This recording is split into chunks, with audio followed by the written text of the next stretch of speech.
Dear Patriots, before the news starts, please subscribe to our patriotic channel by clicking the subscribe button. Give us a thumbs up to this video. Don't forget to leave your opinion below in the comments section. Share the news on Facebook and Twitter so you friends see it. Thank you. Watch Nancy Pelosi accuse Trump of committing violence against our founders for cutting taxes. House Minority Leader Nancy Pelosi condemned President Trump's tax cuts in the most ridiculous way imaginable. She began by invoking God. Then she called the tax cuts theft, and then violence. Today, we gather on this floor in the midst of a holy season.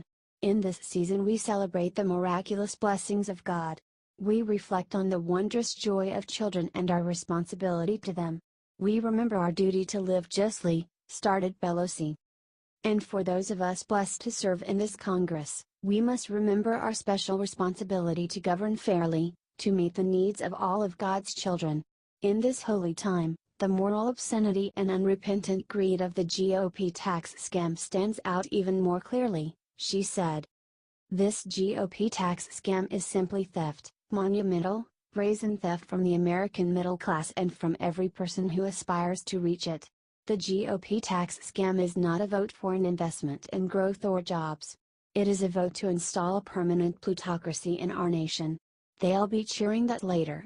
It does violence to the vision of our founders, she said. It disrespects the sacrifice of our men and women in uniform, who are a large part of our middle class and to whom we owe a future worthy of their sacrifice. And it betrays the future and betrays the aspirations of our children. It morally demands a no vote from every member of this House of the People, she said. This is a clear attempt to pander to religious people. However, real religious people are far too smart to fall for her tricks.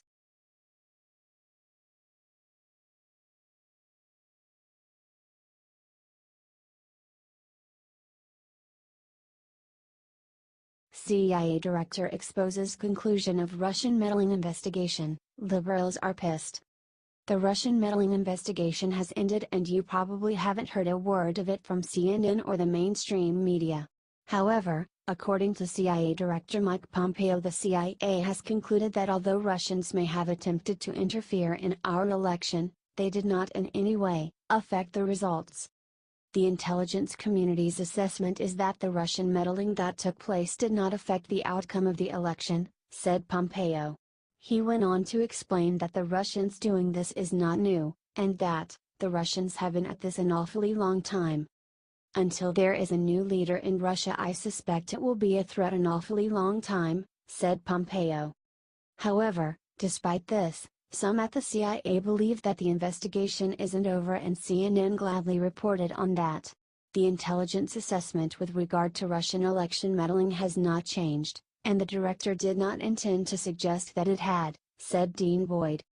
The U.S. intelligence community is charged with monitoring and assessing the intentions, capabilities, and actions of foreign actors. It does not analyze U.S. political processes or U.S. public opinion, said the CIA's public statement back in January. What do you think is going on?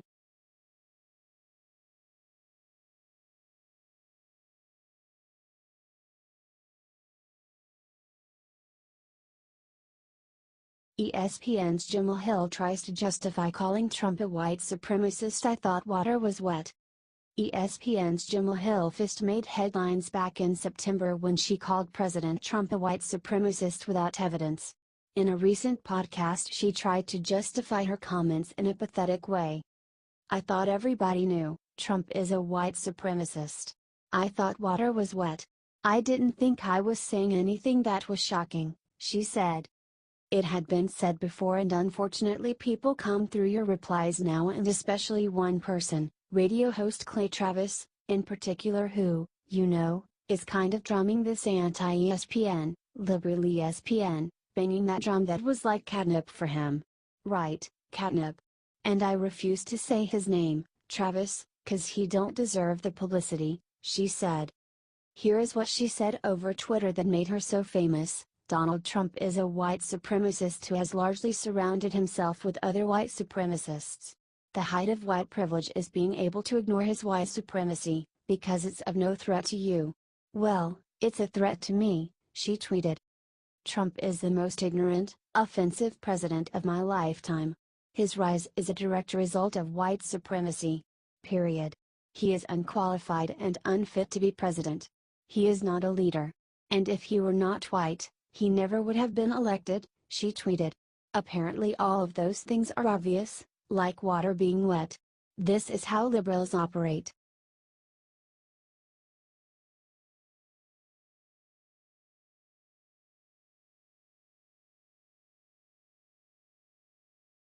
Rachel Maddow caught spreading blatant lie about the GOP tax cut.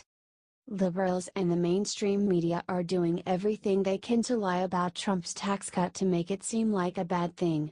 A report came out that after the tax cut, Wells Fargo, Comcast and AT&T raised their employees' wages because of all the money they saved. MSNBC's Rachel Maddow attempted to twist that into being a bad thing. You know, when companies start volunteering that they have come up with worthy things to do with all the money that was just dumped on them, that's how you know, oh my God, a huge amount of money was just dumped on them, said Maddow.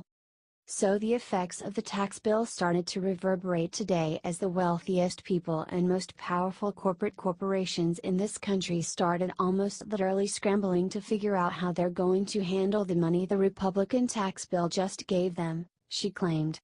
So when your family's taxes go up because of this bill, you can't take comfort in knowing that's what you're paying for. You're giving telecom companies and biggest banks in the country a really embarrassing amount of money to have to explain away, she lied. Liberals try to make it seem like the bill takes money away from families and gives them to corporations. But this is factually incorrect.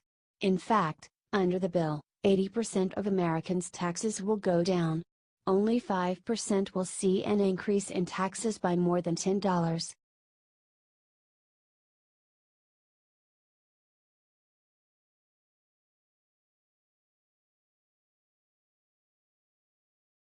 Broken Bernie just had a meltdown on live TV after tax bill passed. The new, sweeping tax cuts bill that Republican-led Congress passed was a huge win for a vision of America that does not correspond to that of Socialist Senator Bernie Sanders of Vermont. In Bernie's world, the United States would just operate as a nanny state and the government would drive up our federal deficit by giving non-stop handouts to people whether or not they work. Senator Sanders was very clearly crushed when the bill succeeded, as it plans to spur business growth and benefit all groups instead of just those with entitlements. Sanders went on Wolf Blitzer's show on CNN and went on an angry ramble about how much he hates the new law. Said Sanders, "Well, it is a victory for billionaires like Donald Trump. It's a victory for wealthy campaign contributors like the Koch brothers. But this is a disaster for the American people." According to the Tax Policy Center, at the end of 10 years, Wolf, 83% of the tax benefits go to the top 1%. 60% of the benefits go to the top 1/10 of 1%. He wasn't done and kept going, ranting, "This whole policy is based on the fraudulent theory of trickle-down economics, and that is if you give huge tax breaks to large corporations and the wealthy, somehow the middle class and working families benefit. The problem is that theory has never worked. It didn't work under Reagan. It didn't work under George W. Bush. It certainly didn't work recently in the state of Kansas. This is a payback for wealthy campaign contributors, and I think the Republicans will rue the day. They may be celebrating today, but I have the feeling that next November they will not be celebrating quite as much. Do you think bitter Bernie just make himself look very foolish?"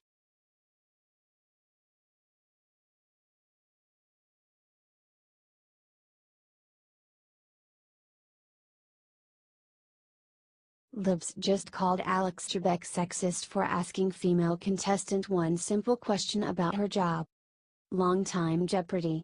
Host Alex Trebek seems like one of the few males left in public life who has not been accused of sexually harassing or assaulting somebody. Unfortunately, Trebek is clearly not immune to left-wing hysteria, as he was recently accused with being sexist for a comment he made to a female contestant. On the show, Trebek was making standard show patter with retired Army Master Sergeant Lisa Beth Davis, and he asked her, That must be really tough for a woman because a master sergeant is giving orders most of the time. How was it for you?" The military veteran replied by saying that she was the oldest child in her family and that it made her pretty bossy. She said, without any hesitation, "I know how to tell people what to do." Trebek then stated, "So, you learned how to do it? Good for you." Any level-headed person would not think twice about Trebek's question, and would just see it as the host affirming how difficult women have it in the working world. Instead, liberal internet users accused Alex of being sexist. Said one commenter, "Still shook that on at Jeopardy last night Alex Trebek told a Marine sergeant her job must have been hard cause she's a woman." Amidst 2017 #SMH. Another decided to lecture everybody, saying, "Alex Trebek just said to a female retired USMC Master Sergeant contestant, was that hard for you to give orders all the time, since you're a woman? That is some really bold sexism, especially directed at a former US military officer. Sexism in America." One more evidently threw a tantrum, and posted, "Alex Trebek just asked a female military person if her job was hard for her as a woman because she needs to give lots of orders and I want to jump through my TV and break his nose. #Jeopardy. Do you think liberals have become hysterical?